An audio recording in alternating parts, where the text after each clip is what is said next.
Hello and welcome to all. आज topic होची पुष्पपुर रे वर्षा बरण जार लेखक होइचंती कृष्णचंद्र पाणिग्राही। जदि आमे कृष्णचंद्र पाणिग्राही को कथा कहबा ताहेले तांकर लेखा बहुत उन्नत धरणर होइथाय। जदि आपण माने पुष्पपुर रे वर्षा बरण जे टॉपिक रहिची एहा को पढिबे ताहेले जानि पारिबे आमे ओडिया हमको ओडिया ही डिफिकल्ट लागिवो। तो जो डिफिकल्ट चैप्टर हेले मध्य तार भाषा जदि देले मध्य एहा को आपनक सामने रे गोटे सरल आकार रे गोटे सिंपल आकार रे आपनक सामने रे प्रेजेंट करिबे गोटे स्टोरी आकार रे। ताले चलंतु वीडियो को स्टार्ट करबा। प्रथमे देखंतु ए स्टोरी प्रथमे आमे कोन जानिबा यार सारा कथा जानिबा।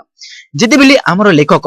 कृष्णचंद्र पाणिग्राही जेतेबिली से पुष्पपुर जहाको बिहार पाटना कुआ जाय से समय सेठारे रहिथिले। से समय रहितिबा समय गोटे जोर शब्द सुनिबा को पाइले एवं से जोर शब्द हेउची गोटे वर्षा मेघ, गोटे मेघ वर्षा आमे कहि पारिबा, गोटे वर्षा भाई मेघर। एवं से मेघ को से जेतेबिली देखिले तापर से जानि पारिले कि एई मेघ वर्तमान पुष्पपुर को सबुज करिवो। तापर से कल्पना कले कि एई मेघ को से वर्तमान कोन करिवे, मेघ को तांको सहित वर्तमान से ओडिसा को भ्रमण करिया पई से तांको भीतर से कल्पना करिसंती एवं ओडिसा रो प्रत्येक शहर सहित प्रत्येक भौगोलिक सहित प्रत्येक ऐतिहासिक जगह को से मेघ को कोन करिसंती भ्रमण करिवा को नै जाइछंती एवं जहा भी से भ्रमण करिवा को नै जाइछंती एवं जहा भी कथा से कहिसंती ताहा एई आपण माने ए स्टोरी रे जानिबे।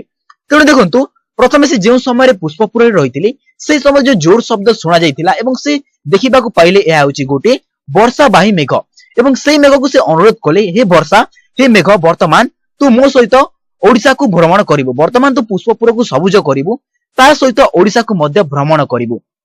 तेणु से देखंतु से वर्तमान से मेघ को नै वर्तमान ओडिसा को आछंती एवं जेहेतु तांकर जन्म स्थान हेउची मयूरभंज ताइले प्रथम से मयूरभंज को आछंती एवं मयूरभंज जे समय से रहिथिले से समय वनवासी मानक सहित तांकर गोटे निबिड़ संपर्क रहिथिला एवं से वनवासी मानक सहित से जो मेघ रहिछि से मेघ को टिके चिन्हाइछंती एवं कहिछंती देख एहा होछि से वनवासी जो वनवासी माने खरा वर्षा एवं शीत समस्त सही सारिछंती। यदि अधिक खरा होय अधिक वर्षा होय ताहाको मध्ये एमाने सही सारिछंती हेले एमानकटु तिके चिन एवं जहा भी एमानकर अभाव रहिछि से अभाव को तू पूर्ण कर एवं तांकर अभाव रहिछि वर्तमान से माने जो चाष करिसंती से चाष वर्तमान नई पड़िछि कारण हेउछि वर्षा। तेणु एमानक तू वर्षा दान कर बोली से जो हमर वर्षा भाई मेघ रहिछि से मेघ को से कहिसंती एवं जेतेबेले मयूरभंज रो पथ से परिक्रम करिसंती तापर से कहिसंती जेतेबेले तू मयूरभंज छाडी जीवु एवं मयूरभंज छाडीबा समय तू देखिबु जेतेबेले तते क्लांति आसीबो तू जेतेबेले अथा हि जीवु ताले तो पई रास्ता रे देखिबा को पाइबु मेघासन एवं माल्यगिरी। ए जो मेघासन रहिबो गंधमार्दन एवं माल्यगिरी रहिबो सेठारे तू आराम करिबु एवं देखिबु से जो माल्यगिरी तापर मेघासन एवं गंधमार्दन ए समस्त हेउछि ओडिसा रो खनिज पूर्ण अंचल एवं सेही अंचल पई ओडिसा वर्तमान बहुत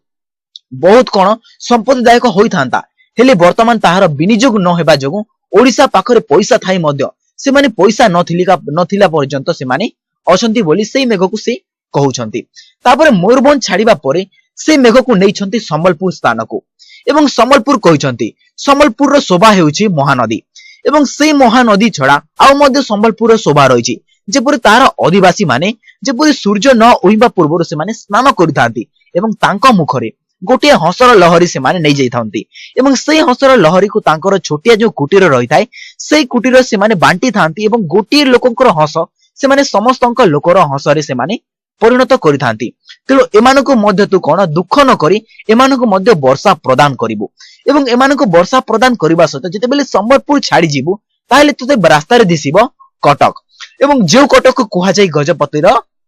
राजधानी। तापर एही राजधानी को जेतेबेले तू कोन करिवो एही राजधानी को जेतेबेले तू देखिबो ताहेले तते प्रथम करे देखा जीवो अर्क क्षेत्र कोणार्क। से कोणार्क को प्रथमे तू दर्शन करिवो एवं दर्शन करि साइबा पथरे जेतेबेले तू आउ टिके आगो को जीवो ताले तू देखिबा को पाइबु लिंगराज मंदिर एवं से जो लिंगराज मंदिर चूड़ा को मध्य स्पर्श करिवो ताहार टिके स्पर्श करिबा परे तापर आउ टिके जेतेबेले तू आगो को जीवो सेही समय तते देखा देबो हमर पुरी जगन्नाथ मंदिर। ए बोली भाबरे कोन करिसंते लेखक विभिन्न स्थान को वर्णना करिसंते जेपरि पुरी हेला तापर कटक तापर हेउची संबलपुर तापर हेउची निजर जन्म स्थान मयूरभंज ए बोली भाबरे से वर्णना करिगो संबलपुर होइची कटक तापर कटक परिस्थिति तापर शेष स्थान को आछंती तापर लेखक सेही भोसा मेघ को पुरी आनी छंती तापर पुरी आनिया परे से कहिसंती जेतेबेले तू पुरी आसीबो ताले तोते देखा जीवो श्री जगन्नाथ मंदिर एवं जेतेबेले तू उत्कलर इतिहास कथा जानिबा को चाहिबो ताले उत्कलर इतिहास रो आरंभर शेष पर्यंत हेउची केवल श्री जगन्नाथ। ताले एतिकी कही एथिरे हमर स्टोरी मध्ये लेखक एंड करिसंती।